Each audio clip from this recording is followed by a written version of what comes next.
So in our environment setup, first thing first, what OS I will be using? I will be using Windows 11. So in our Windows 11, you can see from the right from the desktop, there are things which are different from the Windows 10. In our Windows 11, here is the start menu, and you can install and explore Windows 11 on your own. In step number 2, we will be using Visual Studio 22. Here is how you can install it. To install Visual Studio 22, you just need to type Visual Studio 22 on the Google, and it will take you straight to the download, and from here you can download the community, professional, or enterprise. I will be using community. Just click on community 22 and it will take you straight to the download page, and here it will prompt you to download the installer. After downloading the installer, just run it and it will show you something like that. Because I have already installed it, so that's why it's saying that I can launch any of these, or I can modify. So if I go to the modify, you can see that we have installed ASP.NET and web development template. To follow along this course, just click on ASP.NET, click on this checkbox and on this checkbox, and click on install while downloading. Because I have already installed it, I'm not gonna do it. So let me show you the version of the Visual Studio that I am using.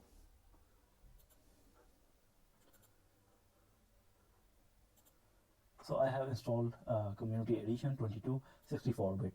Previously we have 32-bit version of the Visual Studio, but now we have 64-bit version.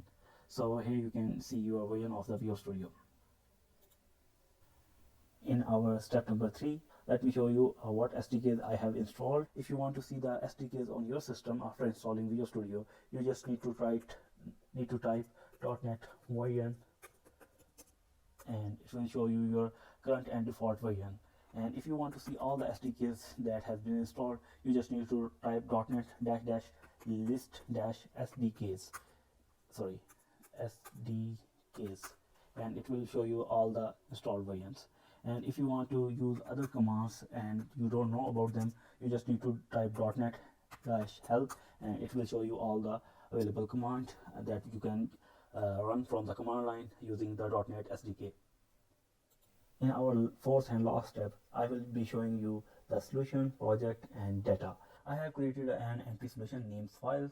In this solution, I have created some console application that I will be using to demonstrate the use cases that in these tutorials. So I have also created a shared project, and I have placed some data files here.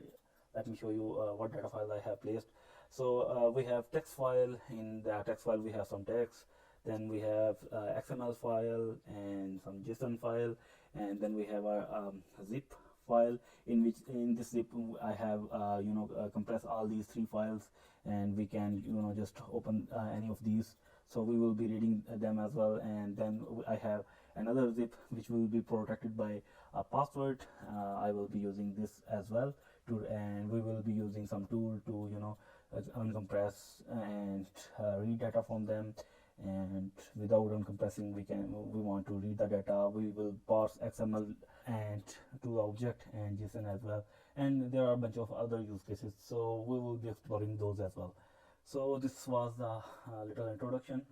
If you have any question regarding the solution, it's pretty much straightforward. If you want to build your own, just go to the file, click on new, and click on project. In the project, find the empty solution. Here you will find the empty solution, blank solution. Just create a blank solution with whatever you want, and you want to give the name, and it will create a project. And open this, and then just right click on that and click on add new project. From there, just click on the console app, click next, and I will say hello world from .NET 6, and this will be our first tutorial, the introduction. So I am giving 0 as starting index, and we can choose all these SDKs, but I will be working on 6.0.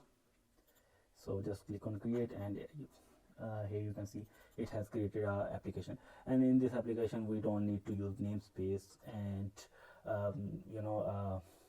We don't need to have a class and a main method to run some simple statements.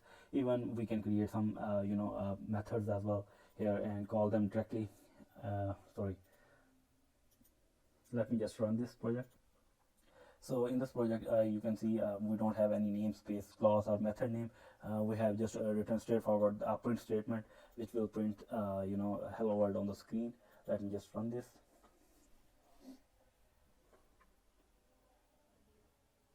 And here you can see hello world.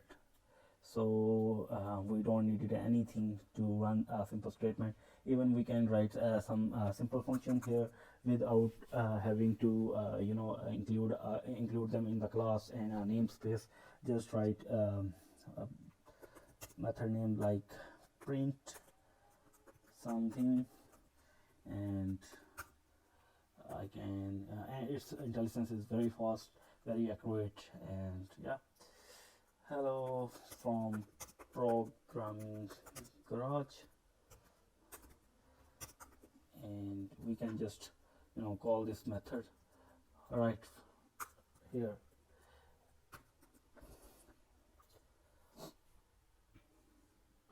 And here you can see the text from the method. So it's pretty simple and straightforward. And if you want to use the old syntax, you can use that as well. So let's just say namespace, what I'm gonna say, room. So our namespace is no room, and we will be using a class public class program, and it will have a public static void main. It will accept some arguments, and we can print something on screen. Hello from full structure program, and let's just run it and hope it's work. So I guess we need to provide main with a capital M.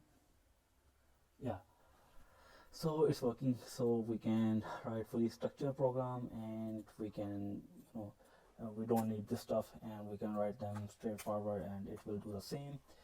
So yeah, this is a bit of an introduction of the environment in .NET 6, and thank you. See you in the next tutorial. Bye.